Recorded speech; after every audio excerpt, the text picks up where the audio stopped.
40 laws of power, audio summary, introduction and preface. शक्ति की अनुभूति और उसके प्रति हमारी जिंदगी इंसान के लिए अपने ऊपर या अपने जीवन की परिस्थितियों पर कोई नियंत्रण न होना सबसे कष्टकारी अनुभव होता है।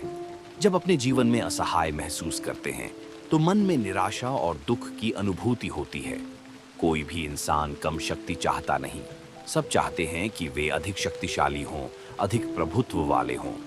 आज के सामाजिक और राजनीतिक माहौल में खुलकर अपना पावर दिखाना खतरनाक भी हो सकता है, क्योंकि हमें सभ्य, न्यायप्रिय और निष्पक्ष व्यक्ति के रूप में देखना भी आवश्यक होता है।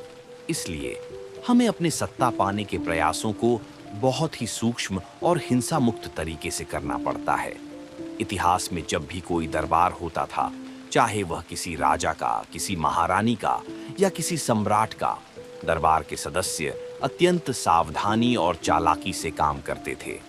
दरबार में हर कोई अपने मालिक की सेवा करता, लेकिन अगर कोई बहुत ज्यादा दिखावा करता और अपनी बात जोर जोर से मनवाने की कोशिश करता, तो बाकी दरबारी उससे ईर्ष्या करने लगते और उसकी जगह लेने की कोशिश करते। इसीलिए हर दरबारी ने सीख लिया था कि सीधे सीधे नहीं, बल्कि पर्दे के पीछे से, चालाकी से, आकर्षण और छल कपट सहित अपनी रणनीतियां बनाकर ही सफलता हासिल करनी चाहिए। ये पूरे दरबार की दुनिया एक तरह से सभ्य और परिष्कृत दिखाई देती थी, लेकिन इसके भीतर एक राजनैतिक युद्ध चला करता था, जिसमें सब एक दूसरे को परास्त करने की चुपके से सोचते रहते थे। हिंसात्मक या खुलेआम पावर का प्रदर्शन बर्दाश्त नहीं किया जाता था। दरबार के सदस्यों को हमेशा संवेदनशील, आकर्षक और सहनशील बनाना पड़ता था, ताकि वे अपने विरोधियों से बेहतर दिखें और उन्हें हराने के लिए योजनाएं बनाते रहें। ऐसा जीवन पूरी तरह से सतर्कता, रणनीति और मानसिक युद्ध का खेल था, जिसे एक सभ्य और परिष्कृत समाज जैसा दिखाया जाता था। आजकल भी हम इसी स्थिति का सामना कर रहे हैं। हमें सभ्यता, समानता और निष्पक्षता का आवरण रखना पड़ता है, लेकिन यदि हम इस नियम को अनम्य रूप से अपनाएं, तो वे लोग जो इस खेल के पात्र हैं हमें पार कर जाएंगे। जैसा कि प्रसिद्ध विचारक और दरबारी निकोलो मिकावेली ने कहा था, जो लगातार अच्छा बनने की कोशिश करता है वह उन लोगों में विफल हो जाता है जो अच्छे नहीं होते। दरबार खुद को परिष्कृत और सभ्य समझता था, लेकिन वहाँ लोभ, ईर्ष्या, वासना और द्वेष की आग हमेशा दहकती रहती थी। वर्तमान समाज भी समान रूप से समानता का दावा करता है, लेकिन इसके पीछे वही पुरानी भावनाएं और संघर्ष छुपे हुए हैं। इसलिए हमें समझना होगा कि बाहरी स्तर पर अच्छे दिखने की तुलना में महत्वपूर्ण है अंदर की सूझबूझ और पेशेवर चालाकी। शक्ति के खेल में जो असली विजेता होते हैं वे होते हैं जो अपने इरादों को छुपा कर रखते हैं। जैसे कि मिकावेली ने कहा था, अपने लोहे के हाथ को मखमली दस्ताने में छुपाओ। यदि आप अपने विरोधियों को बिना उनका एहसास होने प्रभावित कर देते हैं, तो वे न तो आपके खिलाफ उठ खड़े होंगे और न आपके व्यवहार का विरोध करेंगे। कुछ लोग शक्ति के खेल से बाहर रहने का दिखावा करते हैं। वे दिखाते हैं कि वे सत्ता के इच्छुक नहीं हैं या उन्हें पावर का लालच नहीं है, परंतु अक्सर वे सबसे महान चालाक खिलाड़ी होते हैं, जो अपने कमजोर और मासूम दिखने के पीछे गुप्त रूप से सबसे अधिक रणनीति बनाते हैं। उदाहरण के लिए, वे अपनी कमजोरी को यह दावा करने के लिए इस्तेमाल करते हैं कि वे नैतिक रूप से श्रेष्ठ हैं, या वे अपनी कमजोरी को सम्मान या सहानुभूति पाने का एक हथियार बनाते हैं। यह भी शक्ति का एक रूप है जिसे उन्होंने छल कपट से अपनाया होता है। ऐसे लोग बराबरी का बड़ा दावा करते हैं, कहते हैं कि सभी को समान ट्रीटमेंट मिलनी चाहिए, चाहे उनकी योग्यता जैसी भी हो। हालांकि इस नीति के द्वारा वे दूसरों के पुरस्कार और सम्मान को अपनी मर्जी से बांटते हैं। उसी तरह कुछ लोग ईमानदारी और स्पष्टता का दंभ करते हैं, पर उनकी ईमानदारी भी एक रणनीति होती है, जो लोगों को यह विश्वास दिलाने के लिए कि वे नेक दिल और निस्वार्थ हैं, अपनाई जाती है। यहाँ तक कि कुछ व्यक्तियों की मासूमियत भी एक चाल होती है। बच्चे मासूम होते हैं, पर वे भी अपने जीवन में नियंत्रण पाने की कोशिश करते हैं और कभी-कभी मासूमियत के बहाने अपनी मर्जी मनवाते हैं। इसलिए जो लोग अपनी मासूमियत का दिखावा करते हैं, वे असल में सबसे कम मासूम होते हैं। इसलिए शक्ति की इस जटिल दुनिया में जहां हर कोई अपना किरदार निभाता है। कभी भी शक्तिहीन बनने का स्वप्न देखना मूर्खता है।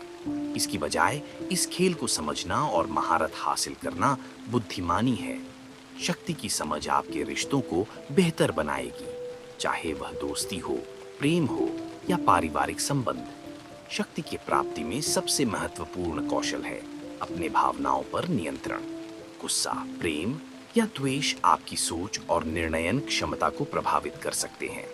खासकर गुस्सा सबसे बड़ा बाधक है, क्योंकि गुस्से में आप अपने सोचने समझने की क्षमता खो देते हैं और अपने विरोधी को बढ़त दे देते हैं। प्यार और लोभ भी आपको सत्य से भटकाने और दूसरों के स्वार्थ को नजरअंदाज करने पर मजबूर कर सकते हैं। इसलिए अपने भावनाओं को संभाल कर ही आगे बढ़ें। साथ ही आपको समय का महत्व समझना होगा। अतीत से सीख और भविष्य की योजना बनाना बेहद जरूरी है। अतीत की गलतियों को पहचानें, उन्हें न दोहराएं और आने वाले खतरे और अवसरों के लिए पूर्व से तैयार रहें। भविष्य की हर चाल कई चरणों में सोचें और योजना बनाएं। शक्ति के खेल में छल और नकाबपोशी की बड़ी भूमिका होती है। आपको स्थिति के अनुसार अपने चरित्र को ढालना आना चाहिए। जैसे एक अभिनेता कई अलग-अलग किरदार निभाता है। अपनी मंशा छुपाएं ताकि कोई आपके असली इरादों का पता न लगा सके। ये छल कपट न तो बुरा है और न ही नैतिकता के विपरीत, बल्कि मानव समाज की एक सांस्कृतिक कला है। इस सब में धैर्य आपकी सबसे बड़ी ढाल और ताकत है। जल्दबाजी में निर्णय लेना कमजोरी दिखाता है। सब्र रखो, इंतजार करो, समय के साथ कदम उठाओ।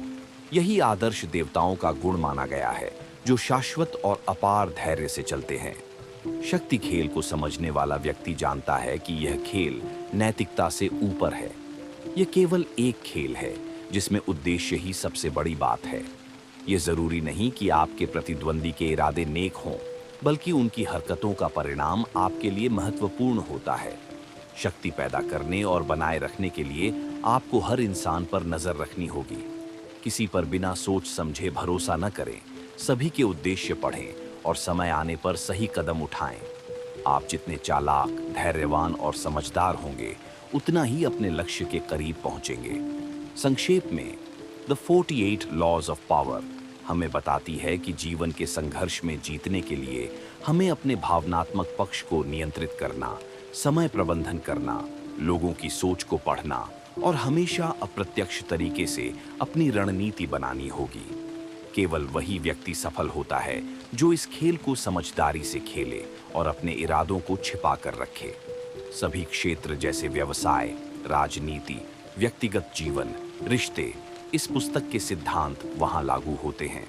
अगर आप इस खेल को समझ लेते हैं तो आप न केवल अधिक शक्तिशाली बनेंगे, बल्कि अपने आसपास के लोगों के साथ बेहतर संबंध बनाए रख पाएंगे और अंततः जीवन में सफलता पा सकेंगे।